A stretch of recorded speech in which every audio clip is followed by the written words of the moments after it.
अस्सलाम वालेकुम। बेटा मेरा बेटा, दो बेटियां ने, एक मेरा बेटा है। बेटा मेरी दी उंगली कट्टी गई है। किराए में रहनी हैं, दो मेरियां बेटियां ने, किराए पे रहनी हाँ। बच्चा मेरा कमांदा सी, हुण ओह घर बह गया। मैं कह सकदी मेरी मदद की जाए, बच्चे दी उंगली दा मैं इलाज कराना है। ये मेरा पुत्र कमाने वाला सी, मेरा पुत्र घर बह गया। बहुत मजबूर हाँ, मेरी मदद की जाए। यही बच्चा मेरा कमा के लियांदा सी, मेरा बच्चा घर बह गया, मेरे बच्चे दी उंगली कट्टी गई है। अस्सलाम वालेकुम। ये मेरी 16,000 रुपये तनख्वाह सी दी ते मैं काम करदा सी, घर दा खर्चा पूरा हुंदा सी कि मेरी प्रेस दे विच आ के उंगल कट्टी गई है वा ते इस वजह तो मैं हुण घर बैठ गया मैं।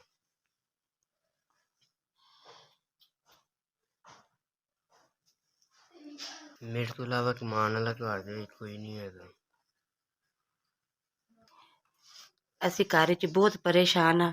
ਸਾਡੀ ਮਦਦ ਕੀਜੇ, ਅੱਲਾ ਸਾਨੂੰ ਬਹੁਤ ਦੇਵੇ। ਅਸੀਂ ਘਰ 'ਚ ਬਹੁਤ ਪਰੇਸ਼ਾਨ ਆ।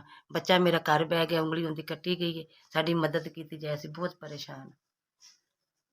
SBS ਅੱਲਾ ਸਾਨੂੰ ਬਹੁਤ ਦੇਵੇ, ਅੱਲਾ ਸਾਨੂੰ ਤਰੱਕੀਆਂ ਦੇਵੇ। ਤੁਸੀਂ ਗਰੀਬਾਂ ਦੀ 5,000 ਦੀ ਮਦਦ ਕੀਤੀ ਹੈ। ਅੱਲਾ ਸਾਡੇ ਬੱਚਿਆਂ ਦੀ ਖੈਰ ਕਰੇ, ਅੱਲਾ ਸਾਨੂੰ ਤੰਦਰੁਸਤੀ ਰੱਖੇ। ਅੱਲਾ ਸਾਨੂੰ ਮਦਦ ਸਾਡੀ ਤੁਸੀਂ ਕੀਤੀ ਹੈ। ਅੱਲਾ ਸਾਨੂੰ ਬਹੁਤ ਦੇਵੇ, ਜਿਵੇਂ ਦਰਿਆਵਾਂ 'ਚ ਸਮੁੰਦਰ ਵਿੱਚ ਪਾਣੀ। ਅੱਲਾ ਮੀਆਂ ਤੁਹਾਡੇ ਦਾਰੇ ਦੀ ਖੈਰ ਕਰੇ, ਅੱਲਾ ਤੰਦਰੁਸਤੀ ਦੇਵੇ। ਗਰੀਬਾਂ ਦੀ ਮਦਦ ਕਰਦੇ, ਅੱਲਾ ਤੁਸੀਂ ਸਾਨੂੰ ਇੰਨਾ ਕੁ ਦੇਵੇ, ਗਰੀਬਾਂ ਦੀ ਮਦਦ ਕਰਦੇ ਹੀ ਰਹੋ।